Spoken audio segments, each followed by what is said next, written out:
जय श्री कृष्ण दोस्तों, कैसे हैं आप सब। उम्मीद है कि आप सब अच्छे ही होंगे। देखो, जीओसी अपन डिस्कस कर रहे थे और लास्ट वीडियो लेक्चर अपना जो रहा था वो था इलेक्ट्रोफिलिक एडिशन रिएक्शन पर। अपने चल रहा था जीओसी में अपने टोटल एक क्लासिफिकेशन किया था रिएक्शनों का। उसमें बहुत सारी मैकेनिज्म निकल के आई थी। इलेक्ट्रोफिलिक एडिशन थी, न्यूक्लियोफिलिक एडिशन थी, फ्री रेडिकल एडिशन थी, न्यूक्लियोफिलिक सब्स्टिट्यूशन थी, electrophilic substitution, free radical substitution, E1 E2 rearrangement. इसका मतलब है कि लगभग 9 या 10 प्रकार की मैकेनिज्म इस जीओसी के टॉपिक में अपन को पढ़नी थी और लास्ट वीडियो लेक्चर में एक कंप्लीट हो गया था। कौन था? इलेक्ट्रोफिलिक एडिशन रिएक्शन वाला टॉपिक। आज मैं दूसरा टॉपिक लेने जा रहा हूं जो कि है न्यूक्लियोफिलिक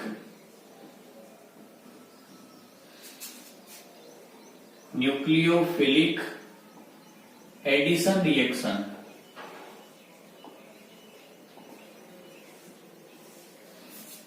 इस रिएक्शन मैकेनिज्म में जो मैं क्रियाविधि ले रहा हूं और जो नेम रिएक्शन इस टॉपिक के बाद हम लेंगे उनका लेवल कहीं ना कहीं 12 से बहुत ऊपर रहने वाला है।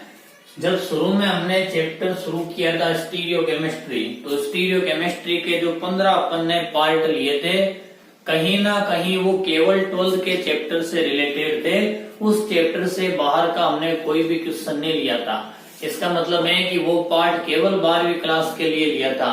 लेकिन जब से हमने जीओ से स्टार्ट किए हैं कहीं ना कहीं ऑर्गेनिक का लेवल थोड़ा इसमें बढ़ा दिया गया, क्योंकि जो नीट और जेई के लड़के हमसे जुड़े हैं,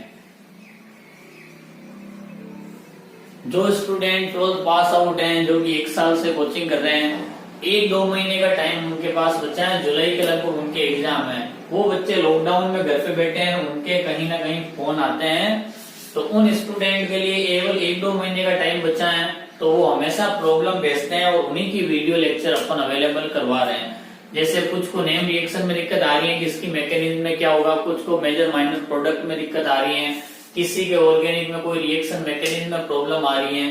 तो जैसे जैसे वो टॉपिक बता रहे हैं उसी के अकॉर्डिंग ये वीडियो अपन ले रहे हैं। तो रिएक्शन मैकेनिज्म का लेवल अब 11-12 से कुछ ऊपर आ गया। 11-12 के आप जो स्टूडेंट हो, आप इन वीडियो को जरूर देखें, क्योंकि आप जब 12th पास आउट हो जाओगे तो कहीं ना कहीं ये चीजें आपके भी काम में आएगी और जो बच्चे अभी नीट की तैयारी कर रहे हैं उनके भी काम में आएगी। तो इन चीजों को आप ध्यान से समझें। ऐसा नहीं है कि हमारे समझ में नहीं आ रहा क्या पढ़ा रहे हैं। लेवल इसलिए बढ़ाया है क्योंकि नीट और जेई वाले स्टूडेंट के लिए केवल 1-2 महीने का टाइम है, तो उनका कुछ फायदा हो जाए। और इन वीडियो को आप देखोगे तो आपका तो फायदा वैसे भी है। आपके पास 12th के लिए अभी टाइम पड़ा है बहुत सारा। एग्जाम मार्च में होते हैं, अभी आपके पास 8-9 महीने का टाइम है, लेकिन उन बच्चों के पास टाइम कम है। इसीलिए आज ये टॉपिक अपन डिस्कस करने वाले हैं। न्यूक्लियोफिलिक एडिशन रिएक्शन में ध्यान रखना कि फर्स्ट अटैक किसका होता है? न्यूक्लियोफाइल का। और सेकंड अटैक कौन करता है? इलेक्ट्रोफाइल। इंटरमीडिएट क्या बनता है? इंटरमीडिएट बनता है कोई नेगेटिव चार्ज वाला, कार्बेनियन बनता है। ठीक है। फर्स्ट अटैक न्यूक्लियोफाइल करता है और न्यूक्लियोफाइल का अटैक कार्बोकेटाइन पर होगा। एक इंटरमीडिएट बनेगा कार्बेनियन, जो कि किसी फैक्टर से स्टेबल होगा। देन उसके बाद इलेक्ट्रोफाइल उस पर अटैक करेगा। हमें इस मैकेनिज्म में ये देखना है कि कौन कौन से कंपाउंड इस प्रकार की रिएक्शन देते हैं। तो न्यूक्लियोफिलिक एडिशन रिएक्शन के लिए मैं कुछ एग्जांपल आपके समक्ष रख देता हूं। RnCO, ये है साइनेट, एल्किल आइसोसाइनेट। उसके बाद एक ले लेते हैं कीटीन, एक ले लेते हैं कार्बोनिल कंपाउंड। ठीक है। इसके अलावा अपन अगला एग्जांपल ले सकते हैं साइनाइड का, इमीन का ले सकते हैं। साइनाइड ले लेते हैं।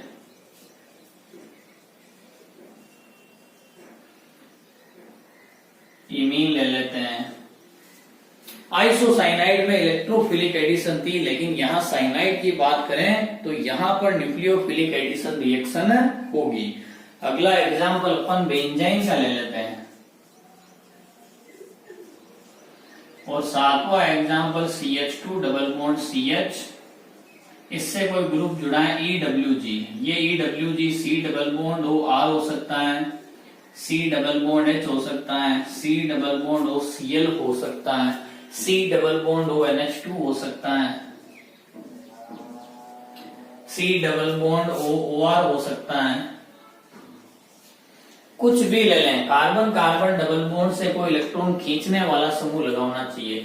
तो इलेक्ट्रोफिलिक एडिशन रिएक्शन मैंने आपको 4 चीजों में बताई थी, और न्यूक्लियोफिलिक एडिशन रिएक्शन टोटल कितनी चीजों में डिस्कस करेंगे 7 में। इनमें सबसे ज्यादा आपको मैं ये समझाऊंगा, क्योंकि इसमें 1, 2 और 1, 4 जो माइकल एडिशन होता है उसका मेजर और माइनर प्रोडक्ट किस प्रकार से बनता है ये बहुत इंपॉर्टेंट रहने वाला है। बाकी के जो 6 हैं ये बहुत ही सिंपल टॉपिक है, ज्यादा डिस्कस करने की आवश्यकता है नहीं। जैसे अपन पहला लेते हैं, ये लीजिए RN double bond C double bond O, alkyl isocyanate की बात कर रहा हूं मैं। न्यूक्लियोफिलिक एडिशन रिएक्शन का मतलब है पहला अटैक किसका होता है, न्यूक्लियोफाइल का। तो ये पाई बॉन्ड डिस्प्लेसमेंट इस तरफ हुआ, ये न्यूक्लियोफाइल का अटैक हुआ, क्या बना RN डबल बॉन्ड C, इधर O माइनस, और इस कार्बन पर क्या जुड़ गया, न्यूक्लियोफाइल। इसके बाद ये नेगेटिव चार्ज इधर, ये इलेक्ट्रॉन इधर, और इलेक्ट्रोफाइल का अटैक इस नाइट्रोजन पर। तो RN इधर E, इधर NU और इधर O। ये लीजिए ये रिएक्शन कंप्लीट हो चुकी है। अब मैं यहाँ पर न्यूक्लियोफाइल और इलेक्ट्रोफाइल वाले कहीं स्पीसीज ले सकता हूँ। मैं HOH यानी वाटर मॉलिक्यूल लूं, पहले न्यूक्लियोफाइल अटैक करेगा फिर इलेक्ट्रोफाइल। HX लूं, पहले एलाइड अटैक करेगा फिर H+। अमोनिया लूं तो पहले NH2 माइनस का अटैक होगा फिर किसका होगा, H+ का। इसका मतलब कुछ भी अपन ले सकते हैं। जुड़ता क्या है, पहले न्यूक्लियोफाइल देन क्या जुड़ेगा, इलेक्ट्रोफाइल। तो ये एल्किल आइसोसाइनेट की न्यूक्लियोफिलिक एडिशन मैकेनिज्म है। इसमें कुछ ज्यादा समझाने वाली चीज है नहीं, बिल्कुल सिंपल है। एक ही प्रोडक्ट बन रहा है, 2 प्रोडक्ट बनते तो मैं आपको जरूर समझाता। इसको ध्यान से देखें, कीटीन, ये पाई बॉन्ड डिस्प्लेसमेंट हुआ, ये न्यूक्लियोफाइल का कार्बोकेटाइन पर एडिशन हुआ।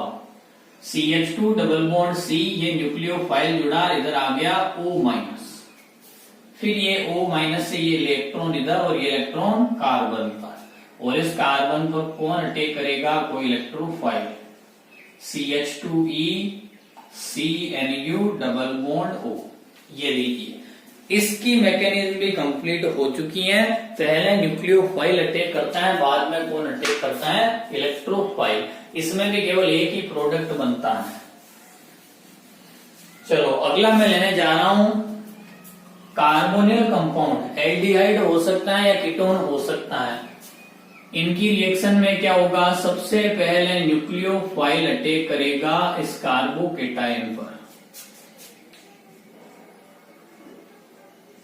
ये इंटरमीडिएट बनेगा, ये इंटरमीडिएट स्टेबल है। इस इंटरमीडिएट पर फिर इलेक्ट्रोफाइल अटैक करेगा, और ये न्यूक्लियोफिलिक एडिशन का प्रोडक्ट हो जाएगा। कार्बोनिल कंपाउंड में ध्यान रखना, एल्डिहाइड और कीटोन में न्यूक्लियोफिलिक एडिशन रिएक्शन होती है। एल्डोल कंडेंसेशन, केनिजारो रिएक्शन, बहुत सारी अभिक्रियाएं टिसेनको, उन सभी में न्यूक्लियोफिलिक एडिशन रिएक्शन होगी।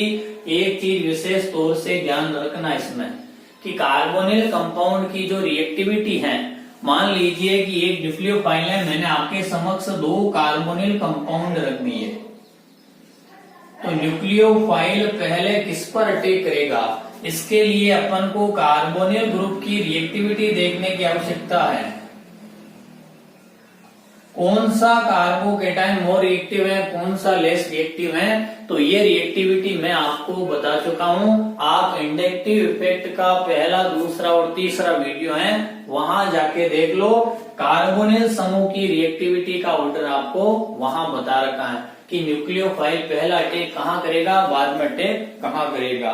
तो cross Cannizzaro reaction, cross aldol condensation, वहां पर ये चीज बहुत इंपॉर्टेंट होती है कि न्यूक्लियोफाइल का अटैक किस कार्बोनिल ग्रुप पर हो। जहां अटैक होगा उसका मेजर प्रोडक्ट और जहां अटैक नहीं होगा उसका माइनर प्रोडक्ट बनाते हैं। तो ये रिएक्टिविटी आप पिछले वीडियो में देख लेना।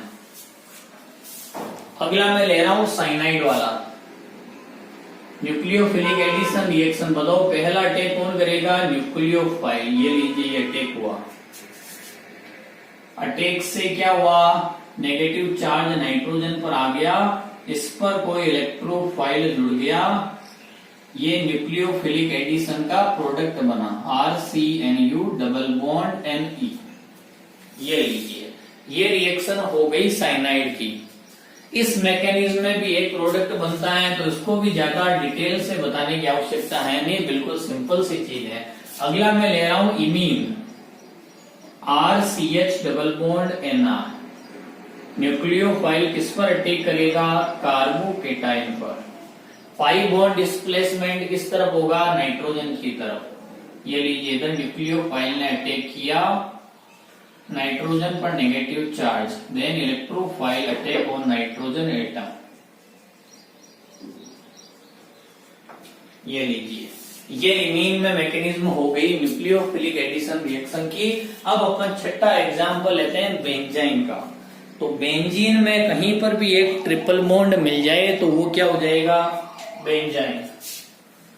देखिए ध्यान से, ये है बेंजाइन। पहला अटैक इसका होगा न्यूक्लियोफाइल का। मान लीजिए न्यूक्लियोफाइल इधर अटैक करता है, ये पाई बॉन्ड डिस्प्लेसमेंट, इधर न्यूक्लियोफाइल जुड़ा, इधर नेगेटिव चार्ज आया, देन इलेक्ट्रोफाइल अटैक ऑन कार्बेनियम, इधर इलेक्ट्रोफाइल और इधर क्या जुड़ गया? न्यूक्लियोफाइल। यदि मैं बेंजाइन का कोई सब्स्टिट्यूएंट लूं तो वो इंडक्टिव इफेक्ट से डिपेंड करेगा कि पाई बॉन्ड का डिस्प्लेसमेंट किस तरफ हो या पाई बॉन्ड का डिस्प्लेसमेंट किस तरफ नहीं हो। मान लीजिए मैं आपको एक एग्जांपल दे रहा हूं, आप बताना कि उसमें क्या होगा। ये बेंजाइन आपके समक्ष रखी, यहां मैंने O- रखा। मैं कह रहा हूं कि इस न्यूक्लियोफाइल का अटैक किधर कराओगे? इस कार्बन पर या इस कार्बन पर? तो ये आपको सोचना है। O- का इंडक्टिव इफेक्ट कैसा होता है? O- का प्लस I इफेक्ट होता है। ये सिग्मा बॉन्ड से इलेक्ट्रॉन देगा, ये इलेक्ट्रॉन इधर, तो ये डिस्प्लेसमेंट इधर होगा, तो न्यूक्लियोफाइल अटैक इस पर करेगा। यहां तो मैं पाई बॉन्ड का डिस्प्लेसमेंट इधर करता चाहे इधर करता कोई फर्क नहीं पड़ता, लेकिन यहां फर्क पड़ेगा। न्यूक्लियोफाइल है वो ऑर्थो पे जुड़ेगा, इलेक्ट्रोफाइल है वो कहां जुड़ेगा? मेटा पर जुड़ेगा। तो इस चीज का आप विशेष तौर से ध्यान रखें। केवल इंडक्टिव इफेक्ट काम में ले रहा हूं, ये OR है। अब आप इसमें यहां रेजोनेंस मत देखना, ये इलेक्ट्रॉन इधर और ये इलेक्ट्रॉन इधर, प्लस R इफेक्ट OR का होता है, लेकिन यहाँ इंडक्टिव इफेक्ट की बात हो रही है तो इलेक्ट्रॉन खींचेगा तो ये पाई बॉन्ड डिस्प्लेसमेंट इस तरफ होगा। इसका मतलब है यहाँ न्यूक्लियोफाइल जुड़ेगा मेटा पे और इलेक्ट्रोफाइल कहाँ जुड़ेगा? ऑर्थो कार्बन पर। तो ऐसी चीजों का आप ध्यान रखें बेंजाइन की मैकेनिज्म में। अब मैं आपके समक्ष सातवां और सबसे इंपॉर्टेंट एग्जाम्पल ले रहा हूं, बाकी सब मिटा देता हूं।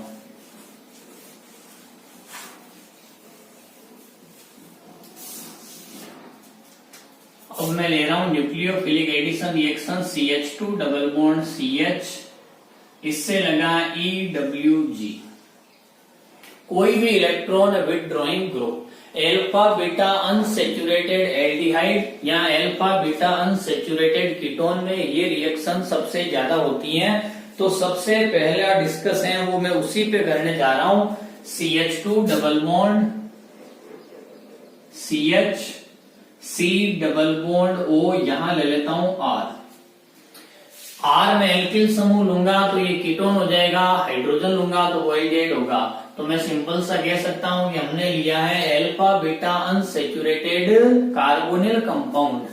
इसकी रिएक्शन की मैं बात करूं तो ध्यान से सुनना मैं क्या बता रहा हूं। देखो, मान लीजिए कि इस पर कोई न्यूक्लियोफाइल अटैक करे तो न्यूक्लियोफाइल के अटैक की दो पॉसिबिलिटी हैं।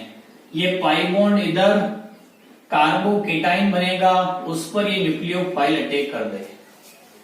पहली पॉसिबिलिटी, ऑक्सीजन पर नेगेटिव चार्ज, कार्बन पर पॉजिटिव चार्ज आता है, ये पाई बॉन्ड इधर तो पॉजिटिव चार्ज चला जाता है इधर, तो ये न्यूक्लियोफाइल अटैक कर सकता है इधर।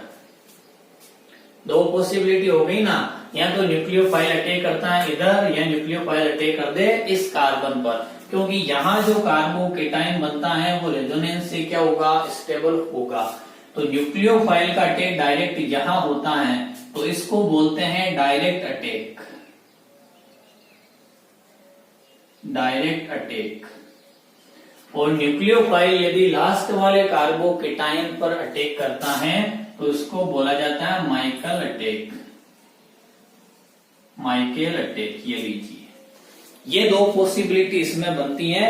डायरेक्ट एडिशन हो सकता है या माइकल एडिशन हो सकता है। मैं इसको अटैक की जगह एडिशन लिख सकता हूं, कुछ फर्क नहीं पड़ेगा। ये लीजिए एडिशन, और इधर भी क्या लिख दिया, एडिशन।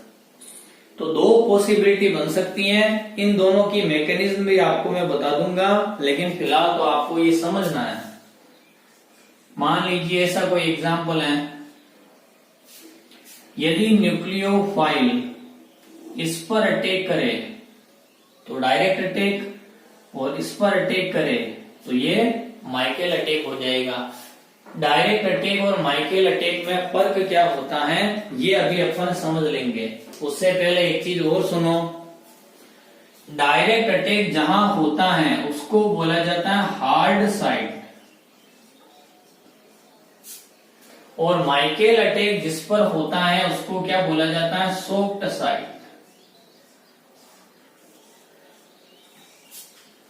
डायरेक्ट अटैक जहां होता है उसको क्या बोला जाता है, हार्ड साइड, और माइकल अटैक जहां होता है उसको क्या बोला जाता है, सॉफ्ट साइड। हार्ड साइड पर हार्ड रिएजेंट रिएक्शन करते हैं, सॉफ्ट साइड पर सॉफ्ट ये रिएक्टेंट है वो रिएक्शन करते हैं। अब मैं आपको इसमें एक चीज और बता रहा हूं, उसको ध्यान से सुनना। मान लीजिए ये है CH2 double bond CH, C double bond O, यहां मैं ले लेता हूं R। इसकी रिएक्शन अपन कराते हैं ऐसे किसी रिएजेंट से जो कि न्यूक्लियोफिलिक एडिशन रिएक्शन दे। तो मैं न्यूक्लियोफाइल ले रहा हूं, यहां इसका अटैक कराया, ये नेगेटिव चार्ज है, ध्यान से देखना इसको। CH2 double bond CH, carbon से न्यूक्लियोफाइल जुड़ा O माइनस, और इधर क्या है R। देन मैं इसके साथ किसी इलेक्ट्रोफाइल को जोड़ देता हूं, तो CH2 double bond CH, COER, और ये नहीं कंप्लीट हुई रिएक्शन। एक एग्जांपल मैं आपको और बताता हूं, CH2 double bond CH, C double bond OR, ये पाई बॉन्ड इधर और ये पाई बॉन्ड इधर, ये न्यूक्लियोफाइल सीधा यहां अटैक करेगा। ऐसी स्थिति में CH2NU single bond CH double bond C, इधर O माइनस, और इधर क्या जाएगा R। फिर ये नेगेटिव चार्ज इधर और ये इलेक्ट्रॉन इस तरफ, इसका अटैक होगा इलेक्ट्रोफाइल का। तो CH2NU CHE C double bond OR। अब जो मैं बात बता रहा हूं उसको आप ध्यान से सुनना। पहली जो रिएक्शन है और जो दूसरी रिएक्शन है उसमें मैंने सेम रिएक्टेंट लिया है। यहाँ न्यूक्लियोफाइल और इलेक्ट्रोफाइल कार्बन और ऑक्सीजन के डबल बॉन्ड पर एडिशन करते हैं। ये पाई बॉन्ड टूटा, एक तरफ न्यूक्लियोफाइल जुड़ा, एक तरफ क्या जुड़ा, इलेक्ट्रोफाइल। दूसरे एग्जाम्पल में कार्बन कार्बन डबल बॉन्ड लिया है, कार्बन ऑक्सीजन डबल बॉन्ड अभी तक इसमें है, लेकिन कार्बन कार्बन डबल बॉन्ड पर एडिशन हुआ है न्यूक्लियोफाइल और इलेक्ट्रोफाइल का।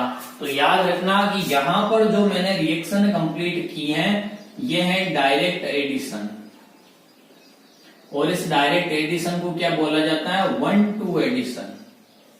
और यहां पर जो मैंने किया है ये है माइकल एडिशन, और माइकल एडिशन को क्या बोला जाता है, 1-4 एडिशन। ये लीजिए, ये चीज तो आपके क्लियर हो गई होगी कि डायरेक्ट एडिशन तो कार्बोनिल ग्रुप पर होता है, जबकि माइकल एडिशन किस पर होता है, कार्बन कार्बन डबल बॉन्ड पर। क्लियर हो गई ये चीज। चलो अगला मैं आपको और एक बता देता हूं। डायरेक्ट एडिशन में जो प्रोडक्ट बनता है वो थर्मोडायनेमिकली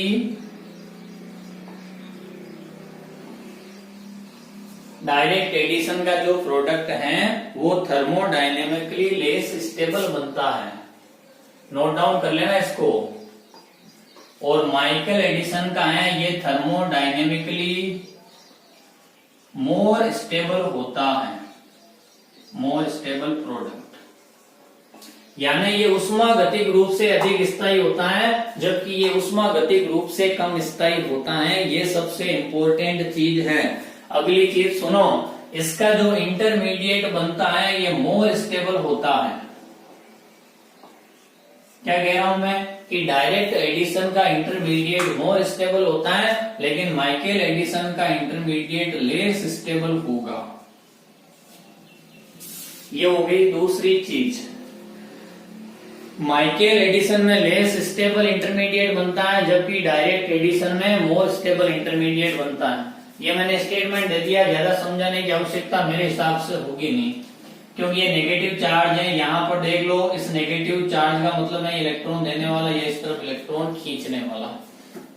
तो डायरेक्ट एडिशन में मोर स्टेबल इंटरमीडिएट बनता है जबकि माइकल एडिशन में लेस स्टेबल इंटरमीडिएट बनता है। चलो अगली चीज मैं डिस्कस करने जा रहा हूं कि डायरेक्ट एडिशन में काइनेटिकली कंट्रोल्ड पाथ फॉलो होता है। रिएक्शन है वो काइनेटिकली कंट्रोल पाथ फॉलो करती है जबकि माइकल एडिशन में थर्मोडायनेमिकली कंट्रोल पाथ फॉलो करती है। ये चीज हो गई। अगला इनका अंतर। फिर अगला अंतर बता रहा हूं, डायरेक्ट एडिशन है ये लो टेम्परेचर पर हो जाता है। डायरेक्ट एडिशन है ये लो टेम्परेचर पर हो जाता है। माइकल एडिशन की बात करूं तो इसके लिए हाई टेम्परेचर चाहिए होता है। ये भी नोट कर लेना आप। फिर अगला की पॉइंट बता रहा हूं, डायरेक्ट एडिशन है ये फास्ट होता है। फास्ट होने के साथ साथ रिवर्सिबल भी होगा। फास्ट होने के साथ साथ क्या होगा, रिवर्सिबल भी होगा। ये फास्ट है तो ये क्या होगा, स्लो, और ये रिवर्सिबल है तो ये क्या हो जाएगा, इररिवर्सिबल। मेरे हिसाब से आपको इनमें कुछ और चीज बताने की आवश्यकता होगी नहीं। ये सारी चीजें मैंने बता दी कि कहाँ प्रोडक्ट मोर स्टेबल होगा, कहाँ प्रोडक्ट लेस स्टेबल होगा, इंटरमीडिएट कहाँ मोर स्टेबल बनता है और कहाँ लेस स्टेबल बनता है। चलिए अब मैं इसको मिटा रहा हूं।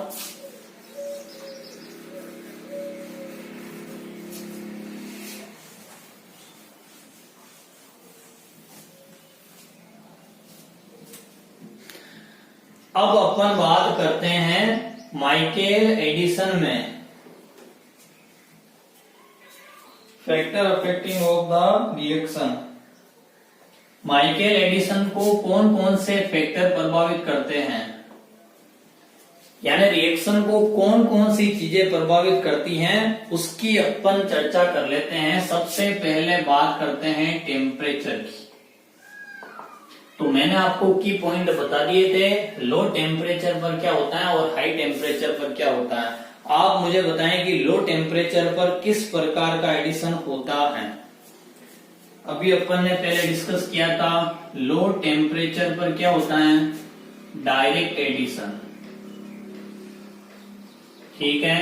और हाई टेम्परेचर पर क्या होता है, माइकल एडिशन। ये पहला फैक्टर अफेक्टिंग है जो कि इस रिएक्शन के बारे में अपन को बताता है। मान लीजिए मैं एक एग्जांपल लेता हूं, RCH double bond CH C double bond OR। इसकी रिएक्शन मुझे HCN से करानी है। टेम्परेचर अपने पास 80 डिग्री सेंटीग्रेड भी है और 0 से 5 डिग्री सेंटीग्रेड भी है। मैं आपसे पूछ रहा हूं कि किस कंडीशन में क्या बनेगा। तो ये लो टेम्परेचर है, ये हाई टेम्परेचर हो गया। लो टेम्परेचर की बात करें तो डायरेक्ट एडिशन। तो डायरेक्ट एडिशन कहाँ होता है, कार्बोनिल ग्रुप पर होता है। तो ये लीजिए, ये न्यूक्लियोफाइल इस पर अटैक करेगा और ये प्रोडक्ट फॉर्म होगा RCH double bond CH COH, इधर हो जाएगा CN और इधर R। 80 पर है तो यहाँ साइनाइड और ये H इस कार्बन कार्बन डबल बॉन्ड पर अटैक करेंगे तो क्या बनेगा RCH, इधर आ गया CN single bond CH2 C double bond OR। ये लीजिए, ये माइकल एडिसन हो गया। इसमें किसी भी प्रकार की कोई समस्या है नहीं, बिल्कुल टेम्परेचर पर डिपेंड है। ये लीजिए पहला फैक्टर हो गया। अब मैं आपके समक्ष दूसरा फैक्टर रखने जा रहा हूं, nature of alpha beta unsaturated compound. दूसरा फैक्टर है nature of alpha beta unsaturated compound.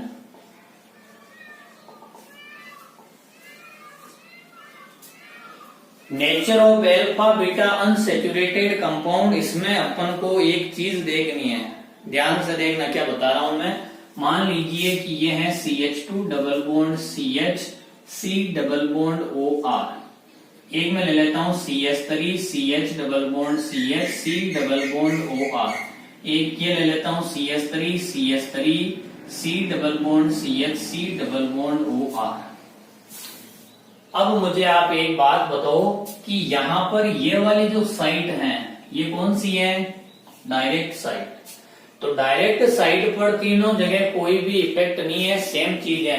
लेकिन जो माइकल साइट है उस माइकल साइट पर देखना क्या होता है, ऊपर से नीचे चलते हैं तो माइकल साइट पर भीड़ बढ़ती है, यानी क्राउडिंग बढ़ती है। तो मैं कह सकता हूं crowding of Michael site increase. ऊपर से नीचे चलते हैं तो जिस कार्बन पर न्यूक्लियोफाइल अटैक करना चाह रहा है उस कार्बन पर भीड़ बढ़ती है। तो उस कार्बन पर भीड़ बढ़ेगी तो न्यूक्लियोफाइल का अटैक आसानी से नहीं हो पाएगा, स्टेरिक हिंड्रेंस आ जाएगी। इसका मतलब है कि माइकल एडिसन क्या होगा, ऊपर से नीचे चलने पर डिक्रीज होगा। डिक्रीज का मतलब यहाँ माइकल एडिसन आसानी से नहीं होगा, ऊपर हो सकता है, यहाँ क्राउडिंग बढ़ गई और माइकल एडिसन डिक्रीज हो रहा है। इसका मतलब है कि डायरेक्ट एडिसन क्या होगा, इंक्रीज होगा।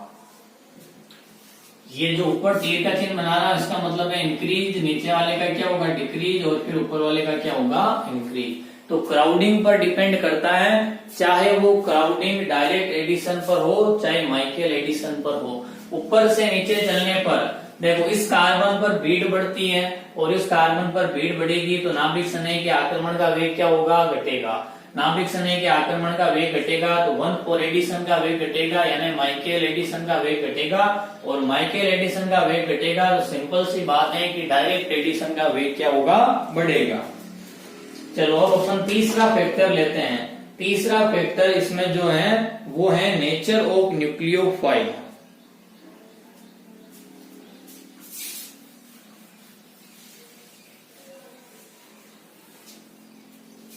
यदि आप डायरेक्ट एडिशन का एग्जांपल देखना चाहो तो ये भी देख सकते हो।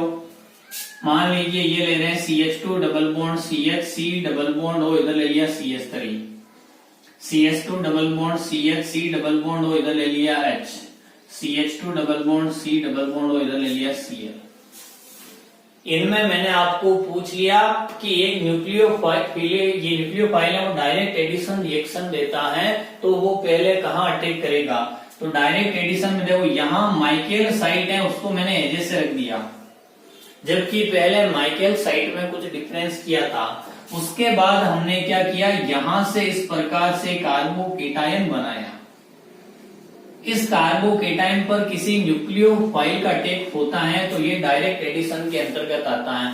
अब आप मुझे एक बात बताओ कि इस पॉजिटिव चार्ज को ये इलेक्ट्रॉन देकर इसकी स्ट्रेंथ को कम कर देगा, प्लस आई इफेक्ट। हाइड्रोजन का कोई इफेक्ट होता नहीं है तो कार्बोकेटायन पर चार्ज ज्यादा होगा और ये क्लोरीन सिग्मा बॉन्ड से इलेक्ट्रॉन खींचती है, माइनस आई इफेक्ट, तो यहां पर पॉजिटिव चार्ज बढ़ जाएगा।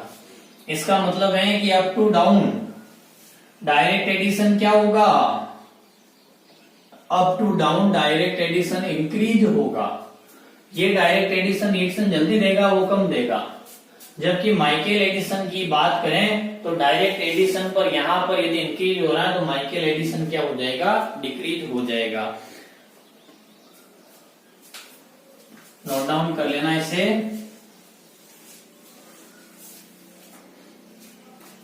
अब अपन तीसरे फैक्टर की चर्चा करने वाले हैं, नेचर ऑफ न्यूक्लियोफाइल।